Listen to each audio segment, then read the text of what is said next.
swimmers, Jason Tate here, head coach of Southwest Swim. I'm going to do a video now to show you and our newer squad swimmers specifically what kit we use in our squad sessions and what you're going to need to enhance your sessions and really develop your swimming over time with us. If you're joining us and you're not in squad, then this may be useful as well, just running through some really basic bits of kit which any good swim program will have in them for you to use in your public sessions. So first of all of the kit is available from us at southwestswim.co.uk. Use the website if you want that kit posted to you. If you're a squad swimmer and you want me to bring the kit to the session, if you go to the booking app and order it from there, you get a little bit of a discount because you're a squad swimmer and we love you. Okay, so that's the way to order kit. The second thing to say is all of the stuff I'm showing you is a training aid.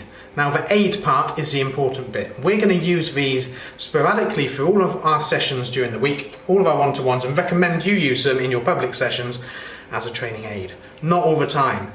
The worst thing that drives me crazy is when someone comes to me as a new swimmer and they always use a pull buoy, okay? Because their legs sink. So they've been given a pull buoy as a fix for their legs stopping sinking. I'm not going to do that. That's not coaching. That's hiding your faults. We're going to develop your faults into a non-fault. Okay, so we're going to teach you how to kick, teach you about good body position, and then you will no longer need that pull buoy. So that's the way we do things. So all of the training aids I'm going to show you will be used as training aids, and you're not going to come to a session and use a pull buoy all the time. All right, that's a promise. All right, we're going to develop you and not sort of just hide the fact that you've got X, Y, or Z wrong in your stroke. So now to the important bit, what kit do you need? I'm going to try and run through this very quickly for you so I don't bore you to death. All right, so first of all, pull buoy goes between the thighs and it just aids that body position, takes away your leg kick. You don't kick with one of these in. We use these things for developing your front end of a stroke. So any catch and pull work, scull work, if you're doing some sculling drills, whack one of those in. All the movement is then, you know that all the movement is then being generated from the front of a stroke and not your legs kicking away at the back. Okay, so that's a pull buoy. We've also got, here's one I dropped earlier. We've also got a few of these left in stock. This is a Finnis axis buoy. These holes here are for your ankles. This is the best bit of kit, honestly, that I have used. Sadly, it's discontinued. We've got about 5 left of them, I think. So that's another option in terms of pull buoy. Gives you a bit more versatility. If you're one of the sort of better technically developed swimmers, put one of these between your ankles. It changes the way you use that pull buoy and becomes a little bit more challenging for you. So item number 1 is a pull buoy. Item number 2 is our paddles. So we recommend 2 sets of paddles. We use paddles for technique-based work. I do not like, and I'll tell you this now, big old dinner plates with 20 straps that put a strap to your hand so it doesn't move.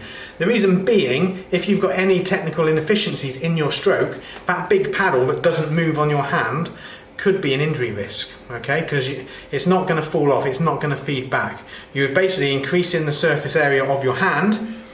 So any slight things like a thumb's first entry, for example, that might promote a little bit more of an injury risk for you. We use paddles for technical work. First one, the Finis agility paddle, comes in 4 different sizes. It's a strapless paddle, it's held on by your thumb and the water pressure here. So if you do anything wrong, that paddle's going to fall off, come loose, feed back. So really, really great paddle for developing the catch and pull under the water. Then we've got these strange looking things here. So this is the Finis Freestyler paddle. So these are available in 2 sizes. You've got the yellow one here and you've got the smaller white one. They've got a rudder on the bottom, you can see that there. So these are great for increasing the awareness of your balance and your alignment in the stroke. So great for work like kick on side, single paddle work where you're focusing on where the hand is when you're taking the breath. Really do feedback. That rudder will follow the path of the water. Okay, so if you cross over, that paddle may become loose and it may end up like this on your hand, sideways. So we really do feedback. They're quite evil to start with, but they are really, really good paddles to have if you've got any crossover or alignment issues. So that's our second piece of kit. The third piece of kit, some fins. All right, and we use these for kick drills. It also makes drills which are very technical, like broken arrow, pop off, shoulder tap a little bit more, more flowing and easier to do. If you're kicking on your side, fins are not a must, but they will help you no end. So we use these for leg kick technique. So that's what we're doing. Anything alignment or kick wise, we'll pop a pair of fins on. These are short blade fins. You can see they've got quite a short, stubby appearance. These are the Finis Zuma Gold G2s. So these are my favourite fin, and these are the ones I generally wear most of the time. So if you cramp a lot, these are probably the better fin for you. Okay. The other fins we have and recommend are the longer blade fin. You can see the blade of the fin is much longer, bigger surface area, so you are going to go faster with these fins. Again, I use them, but I use my shorter ones more often, and you're going to go fast. It's going to give you that stability and that speed to go through the water. These may make you cramp a little bit more though, okay, because of that longer blade. But on the plus side, if you've got very stiff ankles, the longer blade fin in the long term can help you because it gently increases that ankle flexibility as you move through the weeks, months and years of using them. Okay, so great if you've got limited ankle flexibility. That's our third mandatory bit of kit. The fourth mandatory bit of kit is one of these little fellas, the Finnis Tempo Trainer Pro. I'm going to do a separate video on these, which is going to be released, but effectively this is a timing device. If you come on a Tuesday or Thursday, we will generally use these all of the time. If you come on a Wednesday, Friday or Sunday, then we'll sporadically use these depending on the session that I'm delivering. So these can be used for your CSS based sets, your red mist based sets, and also your stroke timing, your stroke rate. So that's how we would use these. We do use them an awful lot. Now a mandatory bit of kit since COVID because we like you to have your own, and the benefit of having your own is A, you can use it outside of my sessions, and B, it's already set up for your settings, so the adjustment between the start of each session is very minimal as opposed to you borrowing one of my very limited remaining tempo trainers in a squad session. So grab yourself a tempo trainer as well.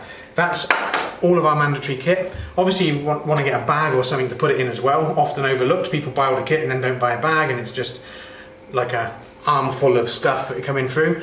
We don't use kickboards. You don't need a kickboard. Definitely don't need to use kickboards in our session. Changes, if we're doing kick drills, we do them with basically a torpedo kick position. We don't use kickboards because that can drop the legs, arch the back, and again promote a little bit of injury if you've got any niggles or anything already. So definitely we don't need a kickboard, don't waste your money.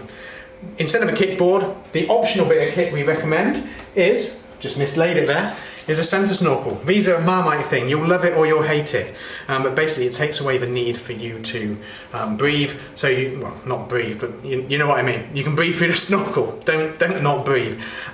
Takes away that need for turning your head or lifting your head to breathe when you're doing certain drills. We'll use these optionally for sculling. I always scull with a snorkel because I find it much easier and I can really focus on the technique of my scull. Or that torpedo kick drill, instead of using the kickboard, pop one of these on, go into that nice tall torpedo kick position with your snorkel on, and you're made to go up the pool without lifting your head to breathe. You can really get a good focus on whatever you're doing with the centre snorkel. So, but that is optional. I'd recommend them, but as I say, some people don't like them, so that's a choice for you to make. So there are bits of kit. 4 mandatory bits, a bag, and that optional bit there. That's all you're going to need. That's all that you would need to buy for our squad sessions, and I guarantee you will use them. If you're coming for a trial, don't buy all of the kit for your trial session. Please feel free to come along for the trial if you haven't got kit, and we can adjust the session just so you can get a feel for it. I would hate you to spend a load of money and then not like that group environment or that squad environment, and you decide it's not for you, and then you've just got all this stuff lying around. So if you do come thereafter, that's the time to pop your order in and I'll bring the stuff to squad. Other retailers are available, but I'm the best, all right? So let's get going in squad. Get your kit ready, get it all lined up, ready to go in your next squad session. Any questions, drop me an email at jason@southwestswim.co.uk, and I will see you soon.